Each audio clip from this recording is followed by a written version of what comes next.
Alden! I wonder if Cole's gonna... Cole! Duncan! Shit, Negan! Gabriel! Elijah! That was an intense opening to an episode.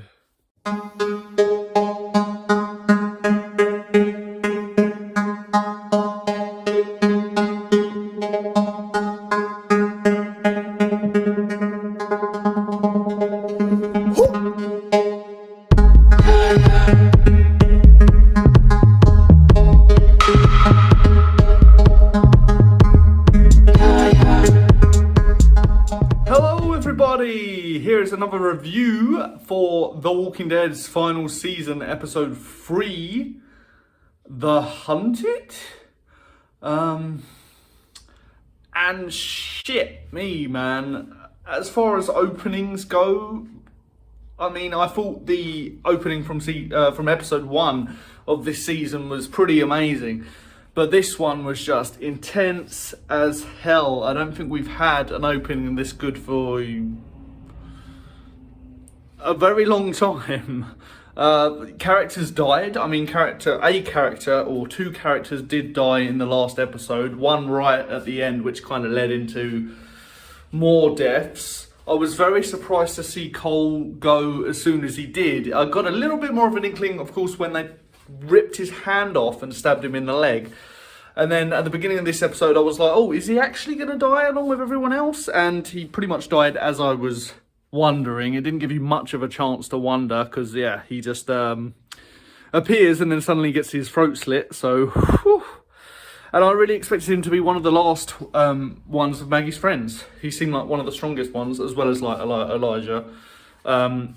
We see Duncan get pretty fatally wounded. It looked like he was pretty much dead or going to be dead. We do see him for one final scene a little bit later. But yeah, he was pretty much doomed. I mean, Negan gets stabbed in the leg. Alden gets stabbed maybe in the arm. Gabriel gets his neck slashed. Maggie gets lassoed a few times. And Elijah gets dragged into the darkness. I'm sure that's not the last we've seen of him. As far as I'm aware, I mean, we see a tiny little bit of Daryl. We knew he wasn't really going to be in too much mortal danger because everyone loves him so much. But I don't think that we see Frost, or at least it's not obvious that we see him. He's like the missing member, so that's a bit weird. I'm expecting him to show up in the opening moments of the next episode, which I think is focusing mainly on Daryl's story, so covering his side of that crazy battle that went down. And I thought the way it was shot, the music, obviously the just savagery, and the fact that the Reapers were pretty much invisible until they were killing or fatally wounding someone. It was pretty crazy. The Reapers just seem like they really are probably the most formidable villain group that we've had. I mean, there's not a lot of them as far as we know. There's, I don't know how many were there on that road, like 8 or something. We've had one Reaper who, well, blew himself up. So he's dead. That was obviously back in the bonus episodes, which I actually thought was a pretty good episode. One of the very few good episodes of those bonus ones. So that's one Reaper down. We also see Gabriel in this episode execute another one, which, you know, of course Gabriel is going to do. We've seen this much more darker side of him come out.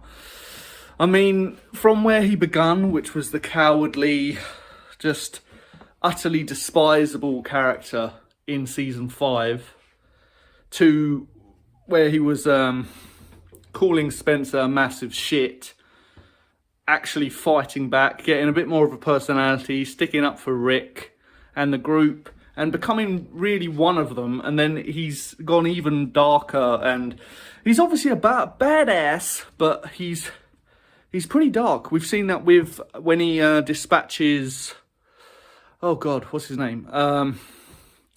Dante. The death of Sadiq obviously got to him quite a bit, and he savagely stabbed Dante to death, which isn't very I mean, he poked him full of holes, so maybe you could say that was pretty holy. And then, of course, we've seen him execute, what was his name? Terminator dude in the bonus episodes, and that was one of the really good bonus episodes as well. And Aaron was there to experience that, and he seemed to be a little bit in shock of the darkness in Gabriel, considering he's meant to be a man of God, and, you know, he's come a long way in the brutally murdery department. And now, of course, another one bites the dust, and it's a Reaper. I was sure that the Reaper that Maggie pushed down the stairs, bottled round the face, and then Negan smashed his head in with a crowbar, I'm sure he was dead. But no, he gets away as well. So far, we're looking at 2 Reaper deaths total, and they've taken out... Right, okay. Well, because of them, Roy is dead. Terrible loss. He was in the show for probably a total of 5 minutes, but he seemed like a cool character. Roy, boom, arrow through the face, he's dead. Cole, dead. Duncan dies. He, lasts a little bit longer. Agatha, because of the chaos and her being out there and everything, she gets taken down by a bunch of walkers, but you could say that is because of the Reapers. Elijah, we still have to see, based on the synopsis or synopsi of coming episodes, we know that he is going to show up again. Of course, that's not really much of a spoiler, as we didn't see him die, so of course he's going to be back in some way, shape or form. Whether or not he dies later on by the Reapers, by someone else, I don't know. Frost, we still have yet to see, but I predict we'll see him die in the Daryl episode, which is coming next. I hope the next episode isn't just Daryl and stuff, and it has a little bit more of what's going on in Alexandria or something like that. I'm not a massive fan of Daryl, but I know a lot of people are, so, you know, Dog, he's cool. Or, wait, is Dog a girl? Can't remember. I think recently it was revealed that Dog is a girl. Anyway, no, he says boy. Oh, fuck. And we have the other storyline, which is the ladies of Alexandria going out and trying to catch horses that have run away. It was a lot more chilled, and I think we needed that. Of course, we saw a little bit of character development between Magna, Carol. Magna's kind of telling Carol off for giving Kelly false hope about Connie. There's a lot of in that scenario. And then, you know, we know that obviously Connie's not just dead. Magna's kind of being realistic about it, which if you were to be realistic, you'd probably think that she is dead. Carol doesn't really want to believe that she's dead, because then that's directly Carol's fault. Or, you know, indirectly, directly, depends how you look at it. But the thing that stuck out in those chill moments, even though I was still pretty tense that something was going to go horribly wrong, the thing that stuck out was Rosita mentioning her dreams about Abraham. He's trying to give her a message, she feels, but she can't quite understand him or hear him. And just as he's about to properly deliver the message, he gets shot in the head, which of course isn't actually how he dies in the TV series. So I don't know what that means. Maybe Abraham is being shot by Gabriel in the dream, and it's kind of warning of his darker side coming out. I don't really know what that means for the future, but probably not anything good. But something good for the future is that we might actually get to see an extended version of that dream sequence play out with Abraham, the actor that plays Abraham, because I believe he is directing an episode or 2 in this. So if he's there to direct, why not film a little bit as well? And I think everyone would love to see him back, even if it's just for a 2-minute clip. That would be really cool. And I was still pretty tense watching this half of the story, because everything's pretty dark right now and pretty savage and brutal. It didn't end very well, the horse story, because, I mean, they get all the horses back. They're obviously going to use a lot of them to do a lot of good work around the place, but Carol does put one of them down and they eat it. horse and meat burgers. I mean, in that situation, you probably wouldn't waste all that meat. You'd probably want to eat a horse. And there's a scene with the kids eating it and they're complaining. It's like, fuck, what? Seriously? Aren't you starving to death? Eat the horse. You wouldn't complain about the horse, but, you know, it's for the comedy factor, I guess, and just to show that it's pretty dire. I mean, I can't imagine eating horse is really that bad. Killing a horse, slitting its throat, yeah, that's not very nice. And it was quite saddening to see. But yeah, I think the other group get a lot worse of it. Of course, I've mentioned Agatha. She dies. We see that death in the trailer, and people were like, oh my god, it's Daryl, he gets bitten, which, really? And other people were like, oh, it's Alden, he gets bitten, which, yeah, makes sense. But a lot of people worked it out based on what they were wearing. They kind of narrowed it down to it being Agatha. And yes, it was Agatha all along.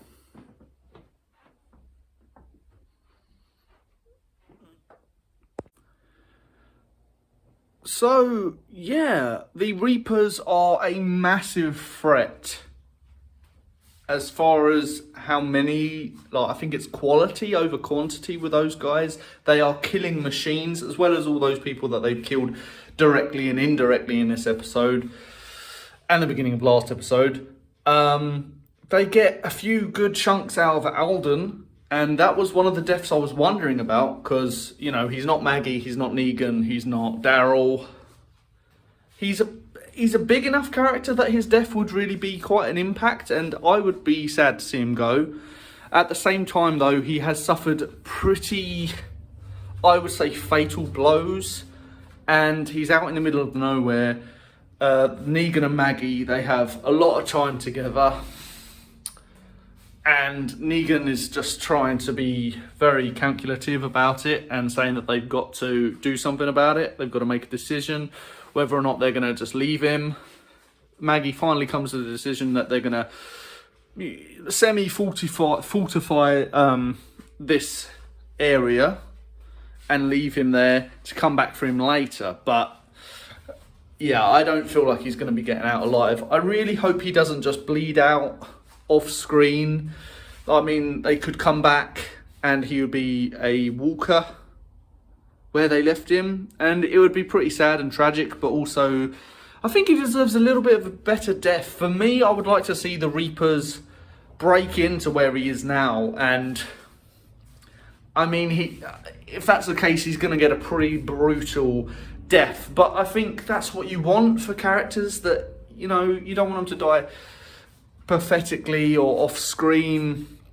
If the Reapers get in, I think he does have to have a pretty gory, brutal death, or maybe he will die off screen, and if they do it right, it'll be okay. I think if they come back and he's been like strung up by his innards, and it's all very like shocking and tragic and horrible, then yeah, that's cool as well. But I would like to see it happen. I think he deserves that much. Either way, my prediction is that he is going to be dead, and I don't want to wait too long to find out if that actually happens. I don't want to wait too long to see if that actually happens, which is really the annoying thing about this episode, is that, I mean, out of all three of the episodes, it was probably the least cliffhangery kind of death. But because of all the loose ends that aren't wrapped up yet, it made me really want the next episode, like, immediately. And of course, if we're going to have a Daryl focused episode next, we're probably going to see a lot more of the rest of what happened in the beginning of this last episode. Hopefully seeing what happened to Frost, maybe what happened to Elijah as well, because if they've captured him, maybe he'll be in the same place as Daryl, because of course they're not going to kill Daryl. Looking at the trailer, it looks like Daryl is going to be meeting the leader of the Reapers, which I'm very excited for. The actor that plays him, I would advise you go and watch the TV series Happy. It's only got 2 seasons, unfortunately, because it was cancelled, but For me, that was a really great show. Really fucked up and crazy show, and he plays a very fucked up and crazy character, but it shows off his potential for this character. He's a really cool actor, at least in that. That's what I've seen him in, that's what I know him from. So I'm looking forward to seeing him as the Pope. Also, there is apparently a familiar face that we're going to see. Familiar to Daryl. Just skip over this next little bit if you don't want to know. But basically, it's going to be Leah from the bonus episode. She's going to be back in it, and she's going to be a Reaper, I'm guessing, is the most obvious explanation. And yeah, we're going to get to see that. So that's quite interesting for me. I would like there to be a little bit more to it than just the Daryl story. I don't think we're going to get anything with Alden concluded up, but we're probably not going to see Negan or Maggie. But yeah, I think it's still going to be a very good episode. And we're going to hopefully get a good understanding of what the Reapers are all about. It seems that there's some kind of religious thing, obviously with their leader being called Pope. Or the Pope. Pope marked you, the guy said in the bonus episode. Like, why are they after Maggie and her group? Who are they? What are they doing? What are they all about? Is there a bit of a backstory that we need to know? They're obviously highly skilled, and they were highly skilled before the apocalypse, so they've had all of this time to hone their skills, and we've seen a bit of what they're all about now. And I'm really excited to see the rest of these episodes. Let me know about you guys, how you're feeling about them. I mean, if you haven't been enjoying this series, then I don't know how you've enjoyed really any of the seasons in the past, because this is just crazy, man. I'm really enjoying it. The first 3 episodes have been a great success, and I feel really excited to watch the next one after every episode. I really wish the week would go a little bit quicker. So yeah, let me know what you thought of this review. Let me know what you thought of the episode, and let me know what you are excited for, obviously, for the next episode and also beyond that. And thank you for watching. I am so happy for all of you guys' support. It means the world to me. Please catch me in my next video. Comment down below, and ta-ta!